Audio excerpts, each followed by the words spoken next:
Welcome to the Prayagraj institute. आज हम लोग इस वीडियो में बात करेंगे उत्तर प्रदेश बजट 2023-24 से संबंधित अति महत्वपूर्ण प्रश्नों के बारे में। तो चलिए प्रारंभ करते हैं। हमारे सामने जो पहला प्रश्न ये है कि वित्तीय वर्ष 2023-24 के लिए यूपी के वार्षिक बजट का आकार कितना है। तो इस प्रश्न में जो चार ऑप्शन दिए गए हैं, पहला ऑप्शन है 6.50 लाख करोड़ रुपए, बी ऑप्शन है 6.70 लाख करोड़ रुपए, सी ऑप्शन है 6.90 लाख करोड़ रुपए, डी ऑप्शन है 7.10 लाख करोड़ रुपए। इस क्वेश्चन का सही आंसर है 6.90 लाख करोड़ रुपए। तो यूपी के वार्षिक बजट का आकार वित्तीय वर्ष 2023-24 के लिए 6.90 लाख करोड़ रुपए है, जबकि पिछले साल में यह 6.15 लाख करोड़ रुपए का था। तो इस फैक्ट को आपको याद रखना है। 6.90 लाख करोड़ रुपए जो है 2023-24 वित्तीय वर्ष के लिए यूपी का एनुअल बजट है। अगला क्वेश्चन, राष्ट्रीय सकल घरेलू उत्पाद, ठीक है, नेशनल डोमेस्टिक प्रोडक्ट की बात की जा रही है। तो राष्ट्रीय सकल घरेलू उत्पाद में उत्तर प्रदेश की अर्थव्यवस्था का क्या योगदान है, आपको प्रतिशत में बताना है। तो इस क्वेश्चन का जो सही उत्तर है वो है ऑप्शन नंबर बी, 8%। अगला क्वेश्चन, यूपी बजट 2023-24 किस पर केंद्रित है। एक्चुअली जो भी बजट पेश करती है सरकार, उसके कुछ मुख्य बिंदु रहते हैं। तो यूपी का जो बजट है 2023-24 वित्तीय वर्ष के लिए, तो उसका जो मेन फोकस पॉइंट है वो है युवा और महिलाएं और किसान और आधारभूत संरचना। मतलब ABC ये तीनों पॉइंट हैं। तो क्या है, यूथ एंड वीमेंस, इसके साथ में किसानों पे विशेष फोकस किया गया है और इंफ्रास्ट्रक्चर भी इसमें इंक्लूडेड है। तो ये 3 पॉइंट पे जो है वो फोकस था 2023-24 का बजट। तो इसका जो सही उत्तर है ऑप्शन नंबर डी। अगला क्वेश्चन, यूपी बजट 2023-24, ध्यान दीजिए, यूपी बजट 2023-24 के अनुसार यूपी को कितने ट्रिलियन डॉलर अर्थव्यवस्था बनाने का लक्ष्य रखा गया है। तो ये टारगेट रखा गया है $1 ट्रिलियन का, ऑप्शन नंबर डी। तो ऑप्शन नंबर डी इसका सही उत्तर है। एक ट्रिलियन डॉलर की इकोनॉमी जो है 2023-24 के बजट में बात की गई है कि $1 ट्रिलियन की अर्थव्यवस्था बनाया जाएगा। ये है लक्ष्य। उत्तर प्रदेश बजट 2023-24 को किसने प्रस्तुत किया। तो यहाँ पे चार नाम दिए गए हैं, ब्रजेश पाठक, केशव प्रसाद मौर्य, सुरेश खन्ना और संदीप सिंह। इस प्रश्न का सही उत्तर है option number C, Suresh Khanna. Suresh Khanna जो है वो वित्त मंत्री हैं उत्तर प्रदेश के और इन्होंने 2023-24 का बजट प्रस्तुत किया। अगला क्वेश्चन, इंफ्रास्ट्रक्चर पर ध्यान दीजिए। इंफ्रास्ट्रक्चर पर फोकस करने के लिए यूपी बजट 2023-24 का उद्देश्य क्या है। ठीक है, तो इसका उद्देश्य, पहला ऑप्शन दिया है रोजगार सृजित करना, यह भी सही है। इंफ्रास्ट्रक्चर विकसित करना, यह भी सही है। तो इस प्रकार से इस प्रश्न का जो सही उत्तर होगा ऑप्शन नंबर सी, ए और बी दोनों सही है। तो इंफ्रास्ट्रक्चर पर फोकस करने के लिए यूपी बजट 2023-24 का जो ऑब्जेक्टिव है ये है कि रोजगार जो है एम्प्लॉयमेंट क्रिएट करना और इंफ्रास्ट्रक्चर को डेवलप करना। तो ऑप्शन नंबर सी इसका सही उत्तर है। अगला क्वेश्चन, 2023-24 का जो बजट है उत्तर प्रदेश के इतिहास का सबसे बड़ा बजट है। ऑप्शन नंबर बी इसका सही उत्तर है। तो अब तक के बजट जो भी प्रस्तुत किए गए हैं उसमें से 2023-24 का जो बजट है वो सबसे बड़ा है। मुख्यमंत्री सामूहिक विवाह योजना इनमें से किसके लिए है। ध्यान से देखिए, मुख्यमंत्री सामूहिक विवाह योजना इनमें से किसके लिए। पहला ऑप्शन है SC ST वर्ग की लड़कियों के लिए, OBC वर्ग की लड़कियों के लिए और सी ऑप्शन है सभी वर्ग की लड़कियों के लिए। तो इस प्रश्न का जो सही उत्तर है ऑप्शन नंबर सी, सभी वर्ग की लड़कियों के लिए मुख्यमंत्री सामूहिक विवाह योजना जो है उत्तर प्रदेश में चलाई जा रही है और इसके लिए जो बजट निर्धारित किया गया है वो है 600 करोड़, कितना, 600 करोड़ रुपए। अगला प्रश्न, निम्नलिखित में से कौन सा जिला बुंदेलखंड एक्सप्रेसवे के अंतर्गत नहीं आता है। तो यह जिला है औरैया। औरैया जो है बुंदेलखंड एक्सप्रेसवे के अंतर्गत नहीं आता है, इसको याद रखिएगा। बाकी की जो 3 जिले हैं चित्रकूट, बांदा और भदोही, ये बुंदेलखंड एक्सप्रेसवे के अंतर्गत आते हैं। तो इस प्रश्न के अनुसार जो सही ऑप्शन है वो है ऑप्शन नंबर सी। अगला क्वेश्चन, यूपी बजट 2023-24 के तहत 83 करोड़ रुपए 83 करोड़ रुपए किस मद हेतु आवंटित किया गया है? तो ये आपको बताना है कि किस क्षेत्र के लिए जो है 83 करोड़ रुपए दिया गया है। तो ये दिया गया है ग्रामीण महिलाओं के सशक्तिकरण के लिए, जो रूरल वीमेन है उनके एम्पावरमेंट के लिए 83 करोड़ रुपए का प्रावधान किया गया है 2023-24 के उत्तर प्रदेश के बजट में। अगला प्रश्न, मेरठ से प्रयागराज तक गंगा एक्सप्रेसवे, ध्यान दीजिए यहाँ पे बात की जा रही है गंगा एक्सप्रेसवे की दूरी कितनी है? तो इसकी दूरी है 594 किलोमीटर, 594 किलोमीटर है मेरठ से प्रयागराज तक का गंगा एक्सप्रेसवे की डिस्टेंस। तो यूपी बजट 2023-24 में मेरठ से प्रयागराज तक 594 किलोमीटर लंबे एक्सप्रेसवे के लिए जो बजट आवंटित किया गया है वो है 36,230 करोड़ रुपए। पैसा कितना दिया जा रहा है? 36,230 करोड़ रुपए। ये भी अमाउंट याद रखिएगा। अगला क्वेश्चन, यूपी बजट 2023-24 के प्रस्ताव के तहत कितने नए मेडिकल कॉलेज का निर्माण किया जाएगा? इसमें मेडिकल कॉलेजों की जो संख्या है वो है ऑप्शन नंबर सी 14। तो यूपी बजट 2023-24 में 14 नए मेडिकल कॉलेज बनाने के लिए 2,491 करोड़ रुपए आवंटित किया गया है। नेक्स्ट, यूपी बजट 2023-24 में प्रस्तावित औद्योगिक गलियारा, इंडस्ट्रियल कॉरिडोर की इसमें बात की गई है। ठीक है, तो प्रस्तावित जो औद्योगिक गलियारा है कहाँ पे डेवलप किया जा रहा है? तो ये इस प्रश्न का जो सही उत्तर है option number C, Gorakhpur expressway.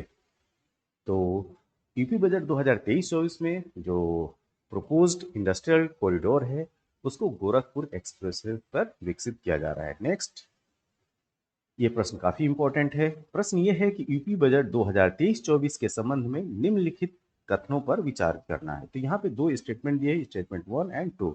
इस पे जो है आपको देखना है कि इसमें से कौन सा स्टेटमेंट जो है वो सही है और कौन सा गलत। तो पहला स्टेटमेंट ये है कि UP institute of pharmaceutical research and development की स्थापना के लिए 20 करोड़ रुपए आवंटित किए गए हैं। ये पहला स्टेटमेंट। दूसरा स्टेटमेंट है कि औद्योगिक और लॉजिस्टिक पार्कों की ओर जाने वाली सड़कों की चौड़ीकरण के लिए, मतलब उनको चौड़ा करने के लिए बजट में प्रावधान किया गया है। तो यहाँ पे दो स्टेटमेंट है। तो ये दोनों के दोनों स्टेटमेंट जो हैं वो यूपी बजट 2023-24 में कहे गए हैं। तो इस प्रकार से जो सही उत्तर है वो है ऑप्शन नंबर सी, 1 और 2। अगला प्रश्न, यूपी सरकार ने इनमें से कहा ग्रीन एनर्जी कॉरिडोर, ये भी इंपॉर्टेंट क्वेश्चन के अंतर्गत रखिए इसको। तो ग्रीन एनर्जी कॉरिडोर के दूसरे चरण की स्थापना का प्रस्ताव किया है? ठीक, तो ये है बुंदेलखंड क्षेत्र, ऑप्शन नंबर ए। अगला क्वेश्चन, उत्तर प्रदेश का अनुमानित राजकोषीय घाटा, ये है फिस्कल डेफिसिट। ठीक है, तो जो फिस्कल डेफिसिट को एस्टिमेट किया गया है वो कितना परसेंट है ये आपको बताना है। तो जो स्टेट जीडीपी है, एसजीडीपी, मतलब सकल घरेलू उत्पाद का 3.48% है। कितना? 3.48%। तो उत्तर प्रदेश का अनुमानित राजकोषीय घाटा 3.48% है। अगला प्रश्न, मुख्यमंत्री कन्या सुमंगला योजना, ध्यान से देखिए इस स्कीम को। मुख्यमंत्री कन्या सुमंगला योजना का संबंध किससे है? तो ये है ऑप्शन नंबर सी, निराश्रित विधवाओं के कल्याण के लिए। ठीक है, तो जो निराश्रित विधवा हैं उनके वेलफेयर के लिए, उनके कल्याण के लिए जो योजना चलाई जा रही है वो है मुख्यमंत्री कन्या सुमंगला योजना। तो इसका जो सही उत्तर है ऑप्शन नंबर सी।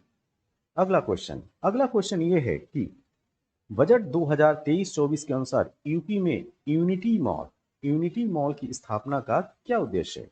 तो यूनिटी मॉल का उद्देश्य है ODOP, one district one product, और अन्य जो हस्तशिल्प, जो हैंडीक्राफ्ट उत्पाद हैं दोनों के लिए। ठीक है, तो ऑप्शन नंबर सी। तो ना तो केवल ओडीपी के लिए है, ओडीओपी के लिए है, और ना तो केवल हस्तशिल्प उत्पाद के, इन दोनों के लिए भी। इस प्रकार से जो सही उत्तर है ऑप्शन नंबर सी। तो बजट 2023-24 के अनुसार यूपी में यूनिटी मॉल ध्यान से इस वर्ड को पकड़ के रखिएगा एग्जाम के लिए। यूनिटी मॉल की स्थापना का उद्देश्य है ODOP, one district one product, और अन्य जो हैंडीक्राफ्ट प्रोडक्ट हैं दोनों के लिए। नेक्स्ट क्वेश्चन, स्वामी विवेकानंद युवा अधिकारिकता योजना के तहत क्या प्रदान किया जाएगा? देखिए, इसके लिए टैबलेट व स्मार्टफोन दोनों दिए जाएंगे। ऑप्शन नंबर सी इसका सही उत्तर है। ठीक है, तो स्वामी विवेकानंद युवा अधिकारिकता योजना के तहत टैबलेट के साथ साथ स्मार्टफोन देने की बात कही गई है। अगला क्वेश्चन, यूपी के कितने कृषि विश्वविद्यालय एग्रीटेक स्टार्टअप योजना की शुरुआत करेंगे? ये भी जो है इंपॉर्टेंट क्वेश्चन में आप रखिए इसको। ठीक है, तो इसकी संख्या जो है वो है 4। तो यूपी के कितने कृषि विश्वविद्यालय एग्रीटेक स्टार्टअप योजना की शुरुआत करेंगे? तो ये हैं 4, ऑप्शन नंबर ए। अगला क्वेश्चन, राज्य के सकल घरेलू उत्पाद जो स्टेट जीडीपी है, ग्रास डोमेस्टिक प्रोडक्ट, उसमें कितने प्रतिशत की वृद्धि हुई है? तो आपको ये बताना है कि कितने प्रतिशत की ग्रोथ दर्ज की गई है। तो ये है 16.8%। ऑप्शन नंबर सी इसका सही उत्तर है। तो राज्य के सकल घरेलू उत्पाद में 16.8% की वृद्धि दर्ज हुई है। नेक्स्ट क्वेश्चन, अगला क्वेश्चन ये है कि यूपी बजट 2023-24 में राष्ट्रीय ग्रामीण स्वास्थ्य mission, national rural health mission की बात की जा रही है। इसका शॉर्ट फॉर्म भी आप ध्यान रखिए, national rural health mission, NRHM, के लिए कितनी राशि का प्रावधान किया गया है? तो इसमें जो ऑप्शन है, इन ऑप्शन में जो सही उत्तर है वो है ऑप्शन नंबर सी, 12,631 करोड़। तो 12,631 करोड़ रुपए जो है वो NRHM के लिए आवंटित है। नेक्स्ट क्वेश्चन, राष्ट्रीय सकल घरेलू उत्पाद में उत्तर प्रदेश की अर्थव्यवस्था का योगदान बताना है। तो इसका योगदान है 8%। Next question, Uttar Pradesh startups के संबंध में निम्नलिखित कथनों पर विचार करना है। ठीक है, तो उत्तर प्रदेश स्टार्टअप्स के संबंध में जो स्टेटमेंट दिए गए हैं, 3 स्टेटमेंट दिए गए हैं। पहला स्टेटमेंट, दूसरा और तीसरा। पहला स्टेटमेंट ये है कि इसका उद्देश्य युवाओं को सशक्त बनाना है। दूसरा है, इसने पर्यटन, स्वास्थ्य सेवा, शिक्षा, कृषि और ऊर्जा के क्षेत्रों को प्रोत्साहित किया है। स्टार्टअप्स के लिए केवल 60 करोड़ रुपए आवंटित किया गया है। ठीक, तो उपरोक्त में से कौन कौन सा स्टेटमेंट सही है? तो इसका जो सही उत्तर है वो है ऑप्शन नंबर एक, केवल 1 और 2। तो जो उत्तर प्रदेश स्टार्टअप्स के संबंध में जो स्टेटमेंट दिए गए हैं, पहला स्टेटमेंट सही है कि इसका उद्देश्य युवाओं को सशक्त बनाना है। दूसरा, इससे जो है पर्यटन, स्वास्थ्य सेवा, शिक्षा, कृषि और ऊर्जा के क्षेत्र को प्रोत्साहित करना है। तो ऑप्शन नंबर 1 एंड 2 ये दोनों सही है। तो इस तरीके से जो सही उत्तर है वो है ए। अगला, उत्तर प्रदेश में वर्तमान में कामकाजी आयु वर्ग की, ये बहुत इंपॉर्टेंट क्वेश्चन है, वर्तमान में कामकाजी आयु वर्ग की जनसंख्या प्रतिशत कितनी है? जो वर्किंग पॉपुलेशन है उत्तर प्रदेश की, वह कितने प्रतिशत है? तो उत्तर प्रदेश की जो वर्किंग पॉपुलेशन है वो है 56%। ऑप्शन नंबर डी इसका सही उत्तर है।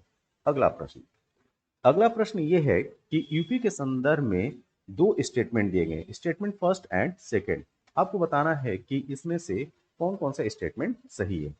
तो युवा जनसांख्यिकी यूपी के अंतर्निहित शक्ति है। इसमें पहला स्टेटमेंट कुछ ऐसा है कि जो यूथ डेमोग्राफी है वो यूपी की मतलब एक इंटरनल पावर है। दूसरा स्टेटमेंट यह है कि यूपी भारत में एक आकर्षक निवेश गंतव्य है। अब देखिए, इसमें दोनों जो स्टेटमेंट दिए गए हैं दोनों पॉजिटिव स्टेटमेंट हैं। ठीक, तो सरकार तो निगेटिव स्टेटमेंट डिलीवर नहीं करेगी। तो इस हिसाब से ऐसे प्रश्न आएंगे तो इनके उत्तर जो है, जो कथन होते हैं, स्टेटमेंट होते हैं, वो सही ही होते हैं। तो इस प्रकार जो इसका जो सही उत्तर है वो है option number C, statement first and second दोनों करेक्ट हैं।